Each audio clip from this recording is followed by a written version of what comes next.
험준한 능선과 계곡을 뛰고 또 뜁니다. 임무는 단 하나. 적군을 포위망으로 완전히 끌어들이는 것. 침착하게 숨을 죽이고 때를 기다립니다. 닿을 듯 말 듯한 거리. 바로 지금.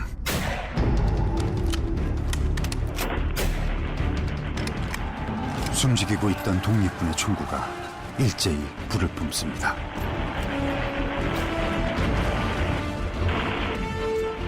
서로군정서 독판 이상용, 사령관 지청천, 북로군정서 사령관 김좌진, 연대장 이범석, 대한독립군 사령관 홍범도, 참모장 박경철, 그리고 만주 땅을 피로 물들인 무명의 독립군들. 우리는 기록을 남기지 않는다. 우리는 이름을 남기지 않는다. 동지들의 꿈속에 남는다. 우리 비록 숨통이 끊어져도 서로의 가슴에 화인으로 남아 죽어도 죽지 않는다. 신흥무관학교 설립 110주년 기획 YTN 라디오 다큐멘터리 서간도의 별들 3500 제2편 신흥무관학교 2000만의 승전보. 안녕하세요. 배우 정우성입니다. 110년 전 만주엔 빼앗긴 조국을 되찾기 위해 총을 든 사람들이 있었습니다. 육탄 혈전으로 일본군과 맞선 어쩌면 무모했지만 그래서 더욱 웅장했던 영웅들의 서사. 그 두 번째 기록을 펼쳐보려 하는데요. 오늘 이야기의 시작은 바로 총입니다. 지금 나와 있는 이곳은 용산 전쟁 기념관인데요. 보시면은 보셨던 38식이나 30식 그 일본군의 소총이 그 이전 원형 모델인 이제 무라타 보병총도 가운데 보이고요. 그다음에 그 아래에는 이제 마우저 시구류 권총도 같이 보실 수 있습니다. 수류탄은 이제 밀스 그 수류탄이 아니라 프랑스제 F1 수류탄. 그리고 이 시기에는 사제 수류탄이 범람하던 시기였어요. 수류탄이라는 개념 자체가 제 1차 세계대전 당시에 나왔거든요. 근데 그 고한빈 학예사가 소개하고 있는 소총이며 권총, 수류탄은 모두 1차 세계대전 당시 사용한 무기들입니다. 관리가 꽤 잘 돼 있네요. 그 옆으로는 권총도 보입니다. 명칭 그대로 사실 1900년에 제작된 권총이고요. 이렇게 FN M1900이라고 부르는데 그 벨기에에서 나왔던 이제 1900년에 제작됐던 권총이고 사실 본격적인 군용 소총보다는 당시 이제 민간 호신용 권총의 개념으로 나왔던 총이에요. 그렇기 때문에 상당히 작고 1909년 10월 26일 하얼빈역 이토 히로부미를 향해 날아든 총탄 3발.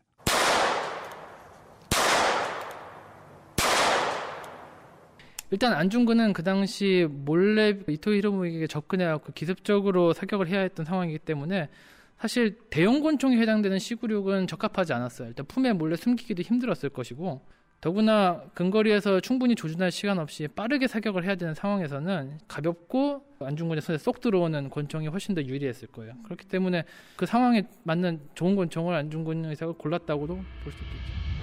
어째서 세상 일이 이같이 공평하지 못한가. 슬프다.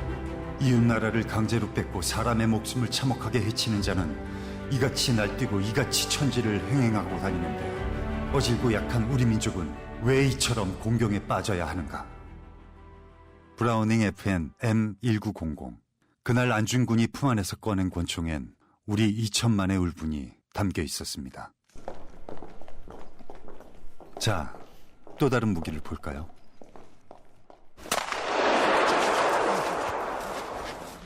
저거는 총열을 내부를 닦는 꼬챙이.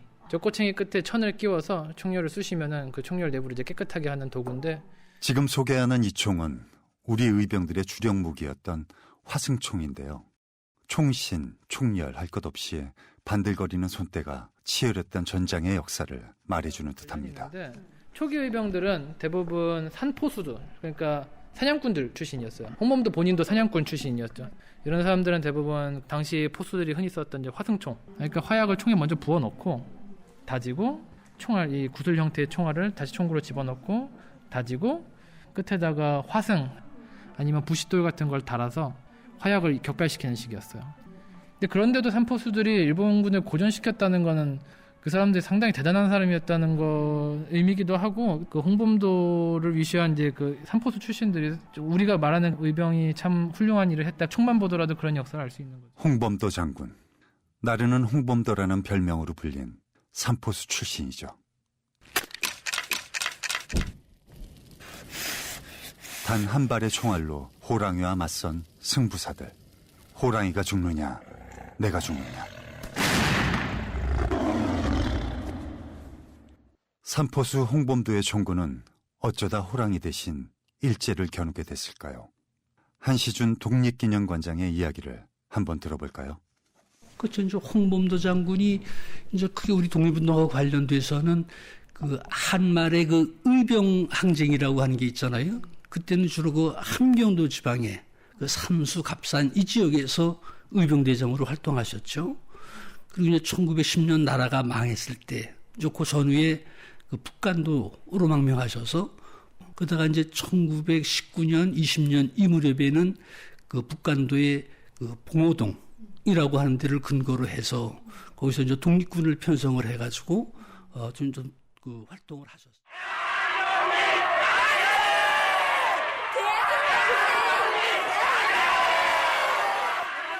3.1만세운동 이듬해인 1920년은 우리 독립운동사에서 중요한 의미를 가집니다.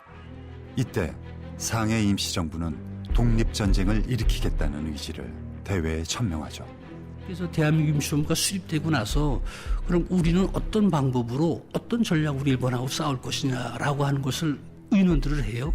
그래서 1919년 12월 달에 임시정부 국무회의에서 우리 임시정부는 우리 민족으로 독립군들을 편성해서 일본군과 실제로 전쟁을 해가지고 독립을 쟁취한다 라고 하는 것을 전략으로 채택을 합니다. 당시 1차 세계대전 승전국이었던 일본군을 무력으로 상대하겠다. 어찌 보면 무모한 도전이었습니다. 그럼에도 만주 독립지사들은 왜 이런 결정을 내렸을까요?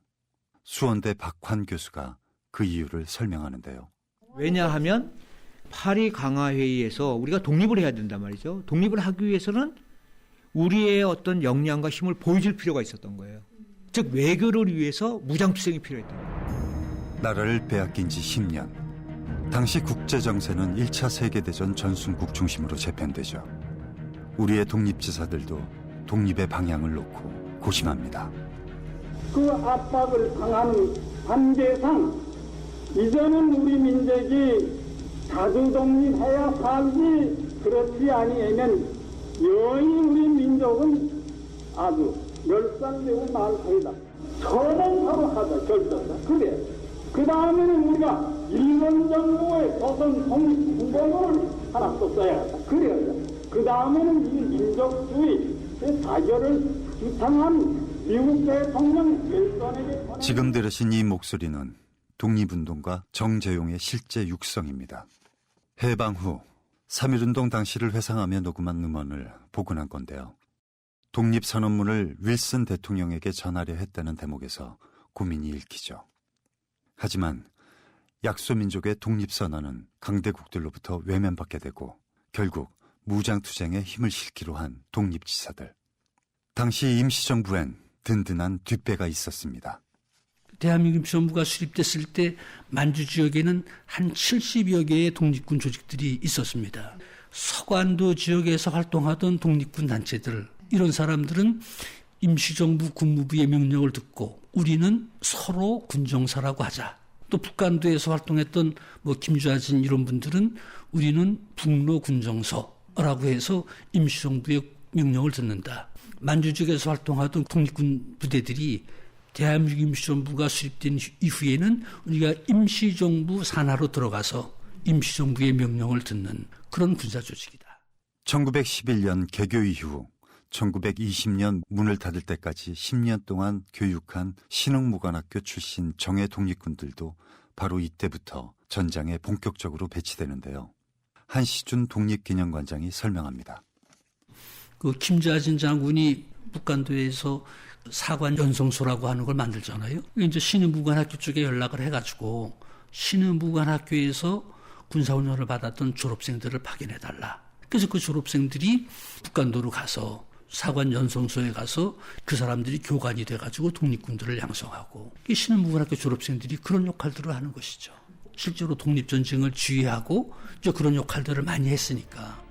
신흥무관학교를 세운 이상룡의 서로군정서, 김자진과 신흥무관학교가 배출한 교관들로 구성된 북로군정서, 홍범도가 이끌던 대한북로 독군부, 무장투쟁의 대우는 갖춰졌습니다. 하지만 적을 능가할 강한 무기가 없습니다. 화승총으로는 엄청난 화력의 일본 정규군을 당해낼 수는 없는 일. 바로 그때 우리에게도 기회가 찾아왔습니다. 적은 독립군도 당시 제정 러시아를 비롯한 제1차 세계대전 당시의 무기들을 상당히 많이 재활용하고 있었어요. 그 중에서 가장 대표적인 무기가 여기 가운데 보시는 이제 모신나강 소총이란 건데요. 다시 전쟁기념관에 왔습니다. 지금 고한빈 학예사가 소개한 모신나강은 영화 암살에서 안호균이 들고 있던 바로 그 소총인데요. 전쟁기념관에는 독립전쟁 당시 사용한 것과 같은 기종이 소장돼 있습니다. 과연 모신나강은 어떤 무기였을까요? 저희가 이제 소위 볼트 액션이라고 하는 사격할 때마다 한 발씩 일일이 손으로 재장전해야 되는 구조. 총 상단에 놀이새가 있고 이거를 꺾고 뒤로 당기면 총탄을 장전할 수 있는 공간이 개방이 되는 거고요. 여기다 총탄 5발이 묶여있는 클립을 대고 손으로 쭉 누르면 5발이 한 번에 들어가고 이제 사격 준비가 끝나는 거예요. 이 상태에서 한 발을 사격하면 방아쇠를 당기면 이제 탄이 나가고요. 모신나강이 독립군의 주력 소총으로 사용된 데는 다 이유가 있었습니다. 이 총 같은 경우에는 같은 시기 일본군의 주력 소총이었어요. 38식이라고 하는 거는 메이지 38년을 얘기하고요.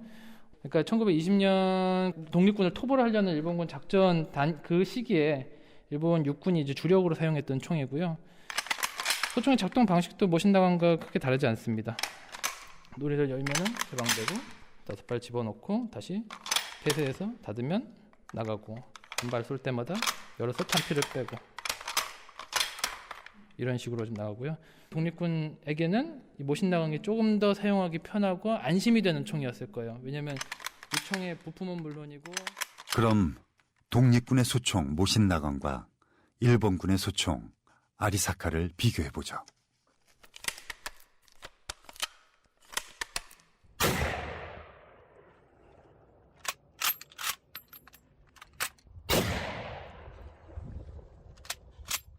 지금 이 총소리가 M1891 모신나강의 실제 격발 소리입니다.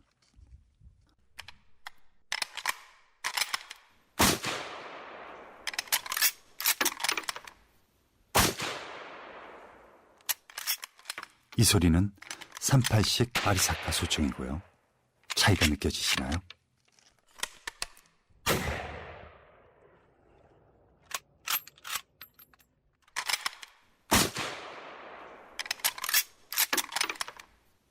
독립군들에겐 전쟁의 자신감을 채워준 이런 무기들은 어떻게 우리 독립군의 손에 들어올 수 있었을까요?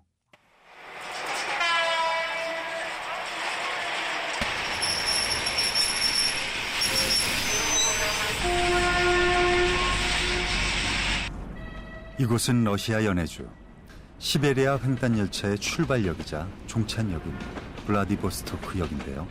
코로나19로 국경이 막히기 전 제작진이 다녀온 기차역에선 한국인 관광객들도 쉽게 만날 수 있었죠. 잠시 말을 걸어보겠습니다. 이 역이 무슨 역인지 들으셨어요? 무슨 역이라고 그러는데? 이게 뭔 역이야?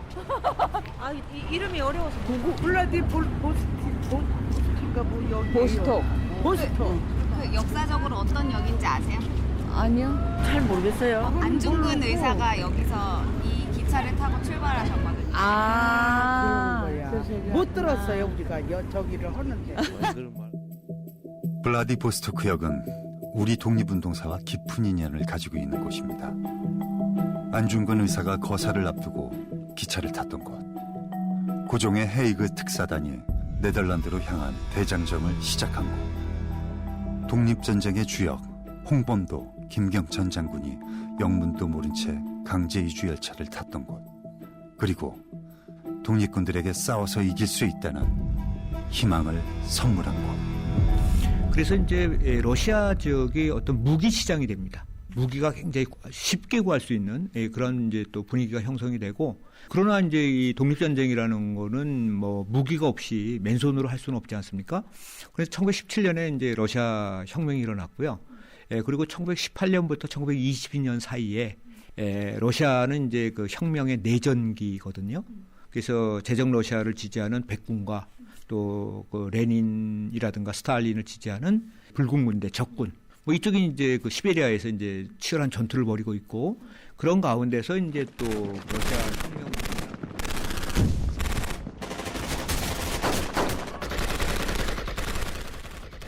1차 세계대전은 약소국들은 희생양이 됐죠. 강대국 사이에 낀 체코군도 우리와 처지가 비슷했습니다.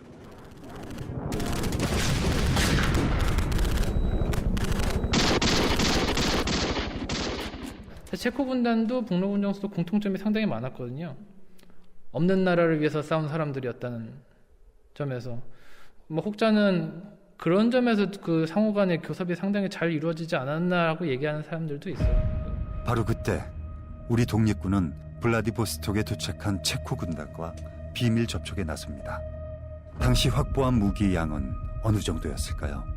박환 교수가 기록을 통해 확인한 내용을 소개하는데요. 김자진 장군의 참모로 있던 이정이라는 인물이 있는데, 그분이 진중일지라는 거를 썼습니다.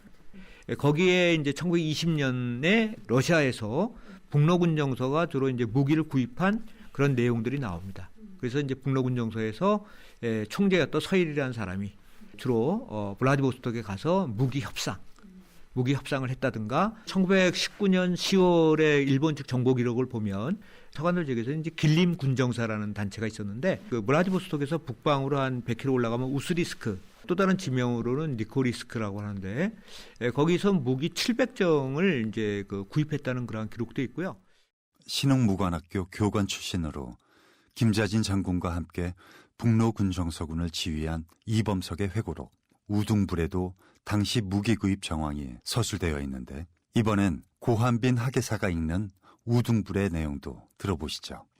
마침내 그들은 블라디보스토크의 무기고에 저장된 무기를 우리 북로 군정서에 팔게 되었다. 작은 대포, 중기관총, 일제 및 러시아제 소총, 수류탄 등 80만 발의 탄환까지 끼어서 우리가 가진 중기관총 6문과 2문의 박격포가 계곡에 불을 뿜었다. 중기관총 하나는 불란선 누시 종류였고 나머지는 막심과 콜트였다. 여기서 말한 막심은 맥심 기관총을 말합니다. 영화 봉오동 전투에서 독립군 이장하가 돌무덤 속에서 꺼낸 육중한 무기 기억나시나요?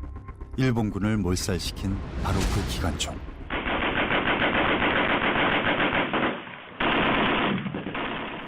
막심 기관총 같은 경우는 아마 청산리 전투나 봉오동 전투에서 우리 독립군이 결정적으로 승리할 수 있었던 큰 원인 중에 하나가 아마 막심 기관총이었을 겁니다. 1차 세계대전 때 처음으로 기관총이 사용이 됩니다. 독일군이 이제 기관총을 사용하거든요. 그래서 이제 프랑스 군대하고 영국 군대가 이제 전멸하다시피 합니다. 특히 이제 프랑스 군대가 전멸하다시피 합니다. 독립군들은 이런 무기를 자신의 생명처럼 다뤘고 탄환 한 발도 아꼈습니다. 그럴 수밖에 없는 이유. 무기는 곧 동포들의 뼈품이었기 때문입니다. 산이 있습니다. 거기 고개가 77개입니다. 그 77개 고개를 넘어서 산을 넘어서 이동하는 방법이 있습니다. 무기를 짊어지고. 주로 그 무기를 운반하는 사람들은 일반 만주 지역에 살고 있는 우리 동포들이고요. 그 진짜 우리 동포들의 그 열과 성, 열정, 피와 땀, 노력, 이런 것들이 진짜 응집되어 있는 그런 것들이다. 수십 킬로그램의 무기를 짊어지고 일본의 감시를 피해 해가 진 다음에야 산을 넘고 얼음길을 걸었던 동포들. 누군가는 또 가산을 팔아 무기 살 돈을 보탰죠.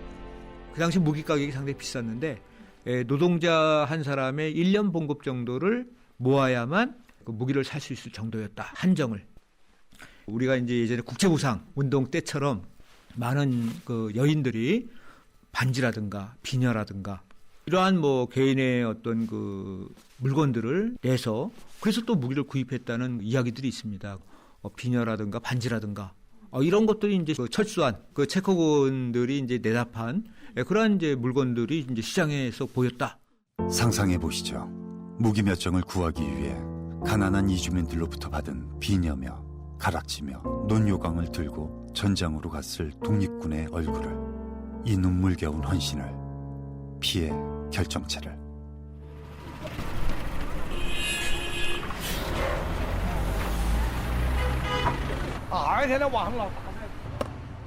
중국 길림성 통화현 시내, 제작진이 신흥무관학교의 마지막 역사를 장식한 장소를 찾아가고 있는데요.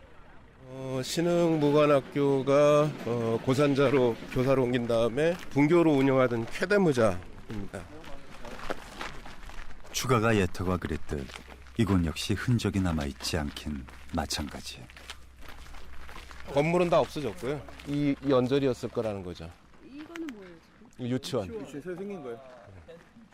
답사길에 동행한 지청천 장군의 외손자 이준식 전 독립기념관장은 사라진 건물 자리에 서서 신흥무관학교의 마지막 기록을 꺼냈습니다.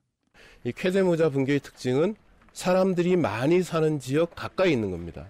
추가가도 그렇고 합리화도 그렇고 고산자도 그렇고 다 사람들이 살고 있지 않은 지역, 학교를 세웠다고 한다면은 더 많은 독립군 간부를 양성하겠다는 자신감의 표현이었을 겁니다. 그런 형태로 1920년 초까지 신흥무관학교가 운영이 되다가 1920년 봄부터 일제가 대대적인 독립군 토벌 작전을 벌이게 되고, 그러면서 본교, 분교 모두 사실상 일제의 강압에 의해서 문을 닫는 그런 상황이 전개가 됩니다. 이른바 간도지방 불령선인 초토화 계획의 시작인 겁니다. 1920년 5월이지 중일 합동 수색대라는 게 편성이 돼요. 일본군 고위장교 두 사람을 두 개 수색대지, 그러니까 두 사람이 이끄는 중일 합동 수색대.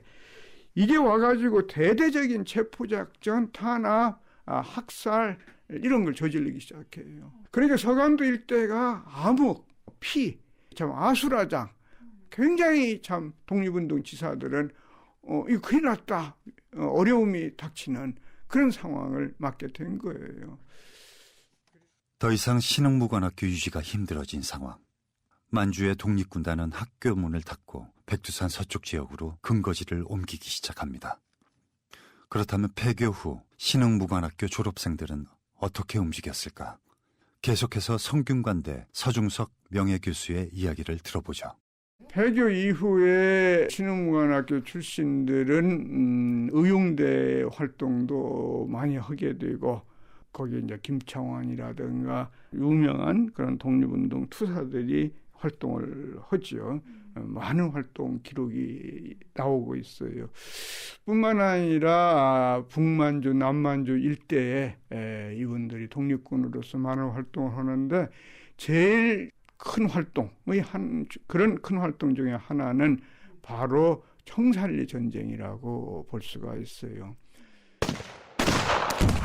1920년 10월 21일 백운평 계곡을 울린 총성.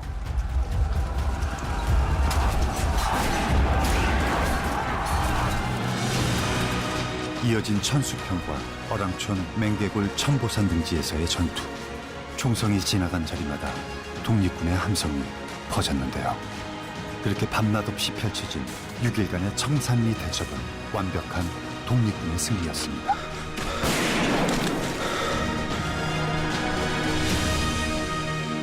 (1910년부터) (1945년) 우리가 해방이 되기 이전까지 일본과의 어떤 주된 전투는 대체적으로 게릴라전이었습니다. 봉오동 전투라든가 청산리 전투 같은 경우를 우리가 유격전이다라고 이렇게 표현하기는 좀 어렵고요. 그거는 이제 일반적인 정규전이었다라고 말씀드릴 수 있습니다. 무기 도입을 통해서 전력이 일신됐던 북로군정서가 당시 동아시아에서 가장 근대화된 군대였던 일본군의 추격을 따돌리고 전술적인 승리를 거뒀다는 점은 사실 대단한 일이었을 거고, 그 당시 1920년 마치 짐승을 사냥하듯 일본군과 맞서 싸운 독립군 전투의 기록은 당시 일제가 직접 작성한 보고서에도 남아있는데요.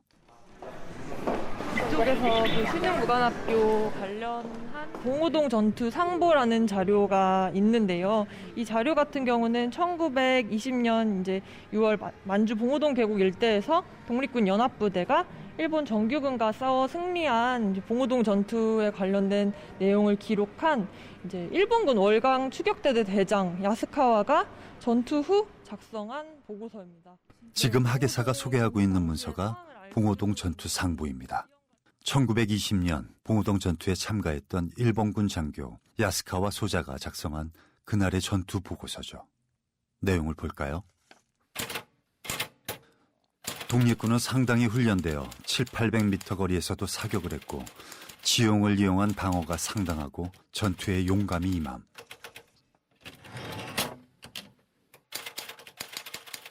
독립군은 적장에 인정할 정도로 뛰어난 전투 능력을 보유하고 있었다는 겁니다. 신흥무관학교가 배출한 잘 훈련된 군사들이 있어 가능했던 승리였습니다. 북로군 정서가 나중에 청산리 전쟁에 임할 때 중요 인물들이 이 소로군 정서 쪽, 그러니까 신흥무관학교 관계자들 이런 분들이 많았다. 그러니까 우리나라 독립운동사의 신흥무관학교 관계자 출신들은 지울 수 없는 굉장한 족적을 남기게 되죠.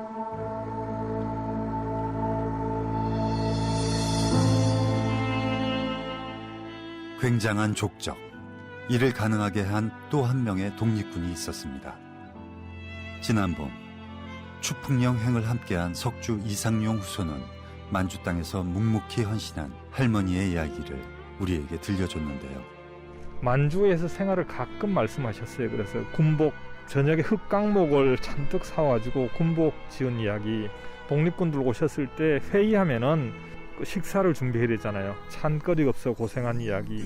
독립군들 뭐 가끔 이렇게 뭐 전해줄 거 있으면 연락도 해야 되고 이런 역할도 하는 뭐 그런 이야기도 말씀도 하시고. 군복을 짓고 독립군의 줄임배를 채워주기 위해 주먹밥을 뭉쳐 나른 여성들은 스스로 후방기지가 되어 독립전쟁에 뛰어든 셈이죠. 그렇죠. 그거는 이제 남성뿐만 아니라 또 여성도. 그래서 청산리 전투 당시에는 이제 주먹밥을 날라준다든가 그 지역에 사는 사람들은 지리에 밝잖아요. 그러니까 독립군들이 은폐은폐하게 좋은 그런 지형들을 안내해준다든가 이런 역할들을 다 동포들이 했는데 그 동포들의 그러한 어떤 노력과 희생 이런 것들이 가능했던 것은 제가 생각할 때는 뭐 청산리 봉오동 전투는 특정 뭐 그 홍범도 장군이라든가 김자진 장군 물론 그분들의 탁월한 지도력은 있었던 것은 분명한 사실입니다. 그러나 토대가 됐던 모든 것들은 일반 국민들의 지지와 성원 그런 것이 결국은 승리의 큰 원동력이 됐다. 1920년에 우리 독립군과 일반 국민은 바로 하나였다. 어디에서 왔건 무슨 일을 하건 여자건 남자건 재산을 가졌건 못 가졌건 나라를 되찾겠다는 일념 하나로 낯선 이국에서 하나가 된 사람들. 1920년부터 일어났던 만주에서의 수많은 독립전쟁은 2천만의 싸움이자 2천만의 승리였습니다. 자, 전쟁은 승리로 끝이 났습니다. 신흥무관학교도 이대로 끝난 걸까요? 순서를 하나 여기 간섭. 순서를 하나 일반 신고 출동 부탁드립니다. 주위에서 출동하세요. 인천의 한 지구대. 저는 인천지방경찰청 수사 1기에서 근무하고 있는 최재환 경입니다. 외증조부께서는 권준 선생님으로 요리사로 일하다 뒤늦게 경찰 정복을 입은 후손은 늠름한 모습이 사진 속 권준과 많이 닮아 있었는데요. 19년도에 신흥무관학교를 졸업하고 의열단 창립단으로 참여를 하였는데 의열단 중앙집행위원으로 의열단 활동자금을 관리하는 중책을 맡으셨거든요. 그래서 부산경찰서 폭파의거, 밀양경찰서 폭탄투척 의거, 대한민국 임시정부에 44년도에 합류하셔가지고 군무부 산하에서 군사편찬위원, 내무부 차장, 경위대 대장, 경무과장. 그러니까 경위대 대장, 경무과장 우리 경찰청장 역할이에요. 이런 역할을 하셨고요. 광복 후에 또 한국 광복군 제5지대장으로 이제 46년에 12월에 귀국을 한 이후에 군에 가셨어요. 군에 가셔서 육사 신흥무관학교를 졸업하고 독립군, 광복군을 거쳐 해방 후 육사에 들어갔을 당시 권준의 나이는 이미 지천명을 넘어가고 있었죠. 편안한 여성을 보낼 나이에 또다시 군복을 입은 그는 평생 군인이었는데요. 독립군, 광복군에서 육사로 이어지는 그 뿌리의 역사를 온몸으로 증명한 또 한 사람이 있습니다. 오승근 장군은 광복군을 무시하고 광복군을 현대군으로 인정하는 저기는 갈 수가 없다. 후에 5년 정도 지나서 6.25 직전 49년인가? 그때쯤 이제 먼저 현대군에 갔던 후배들이 선배님 올라오십시오. 이쪽으로 오셔서 선배님 같은 분들이 우리 군의 지휘자가 되고 지휘관이 되어야지 우리 군이 더 강한 군대로 나오지 않겠니? 그런 얘기를 이제 해서 나중에 이제 뜻을 굽히고 참여를 했는데 그때 이제는 오광선 신흥무관학교 수석 졸업생이자 광복군을 거쳐 해방 후에도 군복을 입고 한국 전쟁까지 참여했습니다. 받들어 총!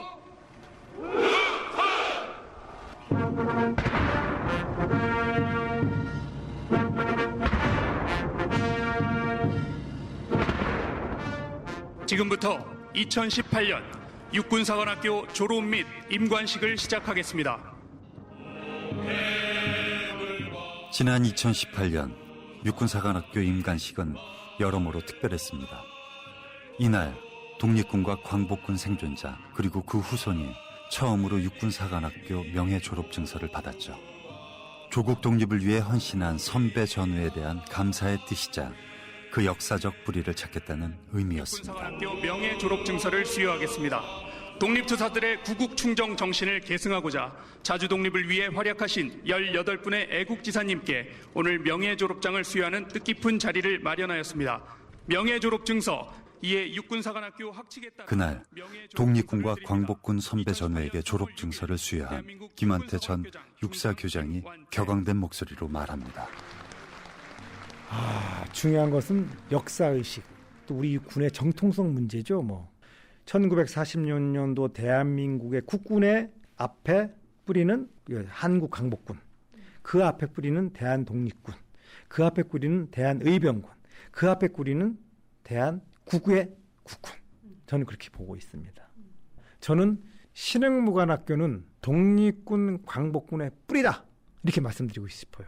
후손들은 이제라도 역사가 제자리를 찾아가는 것 같아 반가울 따름인데요. 왜 권주 선생님이 졸업하신 신흥무관학교가 국군의 뿌리라고 생각을 하냐면 1919년 24살의 나이에 신흥무관학교를 졸업을 하셨단 말이에요. 그래서 의열달 창립단으로 참여를 해서 그 이후에도 중국에서 군관을 양성하는 황포군관학교도 졸업을 하시고 광복이 된 이후에 그 한국광복군 제5지대장으로 귀국하신 이후에 육사 8기로 육군 대령으로 입관을 하셨는데 평생 군인으로 삶을 사셨는데 신흥무관학교 출신이시잖아요. 우리 육군의 뿌리, 군의 뿌리는 신흥무관학교다. 저는 그렇게 생각을 합니다. 동해물과 백두산이 마르고 닳도록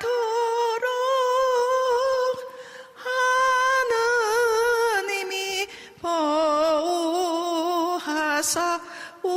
우리나라 만세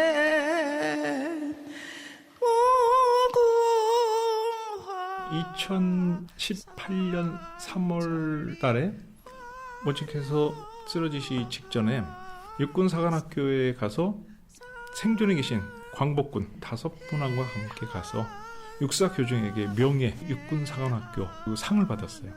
지금까지도 신흥무관학교의 정신과 뜻은 계속 진행되고 있다. 신흥무관학교는 지금까지 끝나지 않았다고 생각합니다. 네, 신흥무관학교는 끝나지 않았습니다.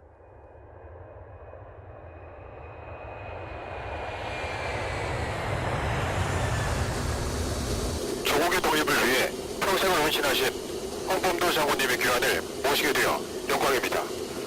지금부터 대한민국 공군이 안전하게 호위하겠습니다. 필승! 2021년 8월 15일 밤 독립군 사령관 홍범도 장군의 유해가 고국의 품으로 돌아왔습니다. 공군 전투기 6대가 호위 비행을 하며 장군을 최고 예우로 맞이합니다.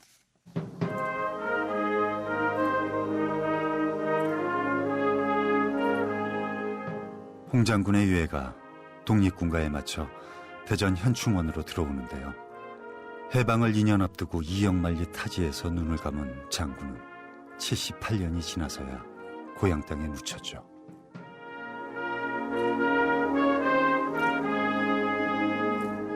대한민국 국민과 카자흐스탄 고려인분들의 마음을 담아 국화와 카네이션을 함께 바치겠습니다.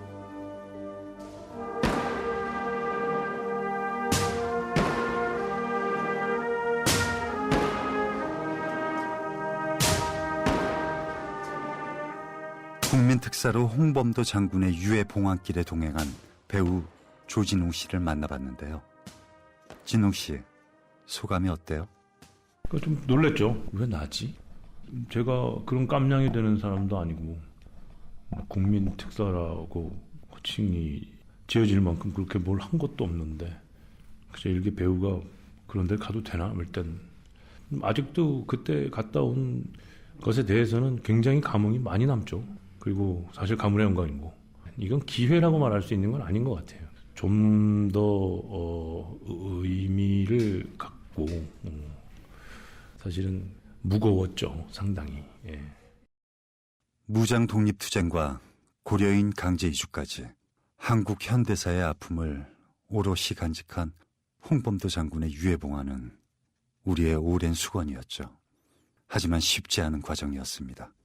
1992년인가 그래요. 그래서 국교 수립되기 전까지는 갈 수가 없으니까 이제 몰랐다가 이제 국교가 수립된 후에 홍범도 장군이 카자흐스탄에 묻혀 있다고 하는 것을 알고 이제 유해를 봉헌해 보려고 많은 노력을 했죠. 근데 이것은 우리 마음대로 되는 게 아니라 몇 가지 장애 요인이 있어요. 우선 카자흐스탄 쪽하고 협의를 해야 되죠. 그 유해를 봉헌하려고 하는 것을 마음대로 못 하잖아요. 그런 문제가 하나 있고. 하지만 어려운 것들은 이제 고려인들이 어떻게 인식을 하느냐 그런 부분이었고 그분들을 설득 아닌 설득을 해야 했고 그분들도 알고는 계시지만 보낸다는 자체에 대한 굉장히 큰 상실감이 있었을 것이고 원래는 이제 카자흐스탄 정부에서 그 홍범도 장군 묘소를 지을 때 장군님을 동쪽으로 보게 안장을 하셨더라고요. 그래서 얼마나 우리 고려인들에 대한 예우가 있는 나라인가 그리고 고려인들이 또 그 부분에 대한 인식하는 느낌들이 무엇인가에 대해서 더 강하게 오더라고요. 그래서 감사했고 얼마나 섭섭하고 아쉽겠어요. 계속 비행기 떠날 때까지 손을 계속 우시면서 흔들고 참 그런 걸 볼 때는 진짜 잘 모시고 가겠습니다. 비단 홍범도 장군뿐일까요? 타국에서 고향 땅 풀 한 포기 흙 한 줌까지도 그리워하다 눈 감은 분들이 너무 많습니다. 그 흙을 밟고 선 우리, 그들이 꿈꾼 나라를 만들고 있는 걸까요? 조국을 떠나 만주로, 연해주로 아직도 조국으로 돌아오지 못한 애국지사들이 많고 제대로 평가받지 못한 독립운동가들이 많으며 가려진 독립운동의 역사가 많습니다. 장군이 고향 흙에 흘린 눈물이 대한민국을 더 강하고 뜨거운 나라로 이끌어줄 것입니다. 홍범도 장군님, 잘 돌아오셨습니다. 부디 편히 쉬십시오. 홍범도 장군은 돌아왔습니다. 하지만 여전히 고국으로 돌아오지 못한 영혼들은 만주 땅 곳곳에서 잠들어 있죠. 기록도 이름도 남기지 못한 사람들. 독립운동하고 관련된 기록이 많지 않죠. 많지 않은 이유는 독립운동은 그 기록을 남기기가 어렵습니다. 그래서 그 밀정들이 독립운동하고 관련된 것을 다 서면으로 남기고 사람 이름들 다 적어놓고 하면 그걸 빼돌려서 일제 쪽에 갖다 주면 일제가 그걸 알고서 다 와서 체포하고 할 거 아니에요. 그래서 독립운동에 특히 만주 지역이나 이런 데서는 그 기록을 거의 남기질 않습니다. 신흥무관학교가 배출한 3,500명 졸업생 가운데 이름이 밝혀진 사람은 고작 300여 명. 죽어도 죽지 않은 그들을 깨워야 합니다. 우린 아직 해야 할 일이 많습니다. 110년 전 만주 땅 서간도에는 조국의 내일을 걱정한 어른다운 어른들이 있었습니다. 일제가 만주를 31년에 침략을 하자 32년에 이영 이분은 만주에 가서 새로운 기지를 만들겠다 하고 떠나다가 일본 쪽에 체포돼 가지고 죽음을 맞게 돼요. 이상용 서로군정서를 이끌고 그 이후에도 신흥무관학교 후신들을 이끌고 김동삼 만주의 호랑이라고 불리웠던 분인데 그 다음에 이시영 대한민국 정부가 1948년 세워졌을 때 초대 부통령 임시의정원을 조직을 했을 때 그 초대 의장 초대 국회의장이 바로 이동영. 그리고 조국을 가슴에 품을 줄 아는 청년들은 총을 들고 나라를 지켰습니다. 1911년에 신흥무관학교가 세워져가지고 1920년까지 군사 간부들을 양성하는 한 3,500명을 배출한 걸로 돼 있어요. 그래서 이제 그 사람들이 만주 지역 각지로 흩어져서 독립군을 조직하고 독립군의 간부가 되고. 처절했지만 하나였던 그 시대를 불꽃처럼 살았던 독립지사들에게 우린 어떤 대한민국을 보여드려야 할까요?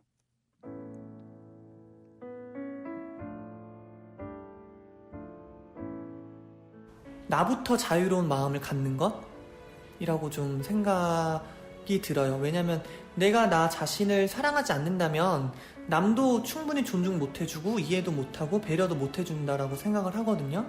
내 스스로를 좀 있는 그대로 받아들여야 훨씬 더 아름다운 나라가 되지 않을까.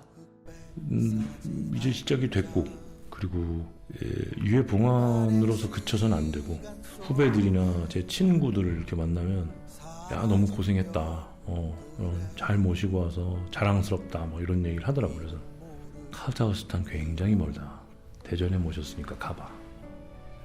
그러니까 나는 배우 하길 잘했다, 배우를 하겠다라는 생각이 들고 나서부터 매해 드는 생각은 이거예요. 왜냐면 그나마 위로할 수 있으니까.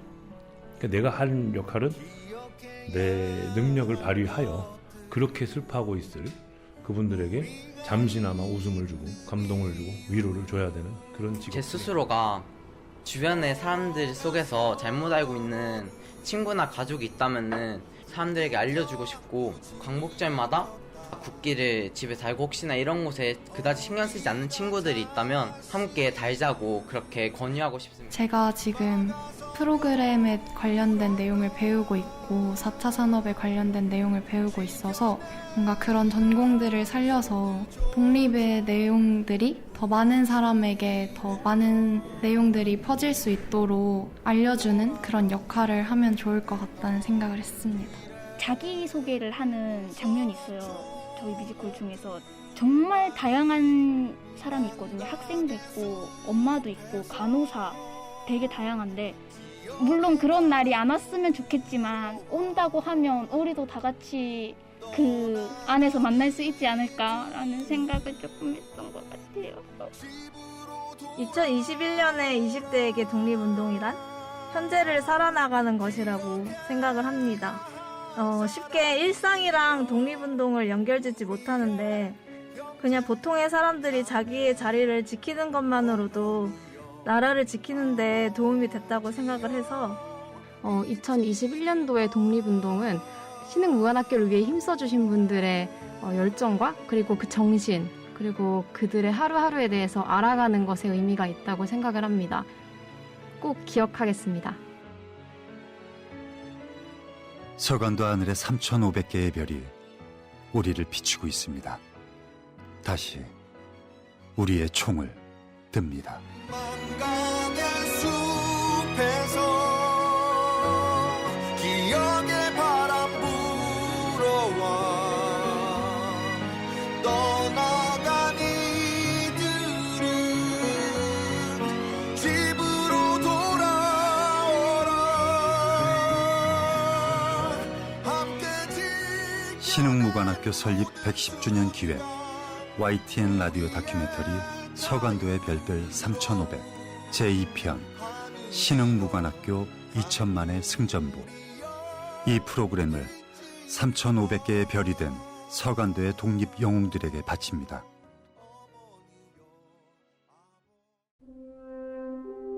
지금까지 연출 이은지, 보조 연출 유승인, 글 구성 홍기희, 음악 장성문, 자문 민족문제연구소, 후원 국가보훈처, 그리고 내레이션의 배우 정우성이었습니다. 이 프로그램은 신흥무관학교 설립 110주년을 기념해 신흥무관학교 기념사업회 지원으로 제작되었습니다.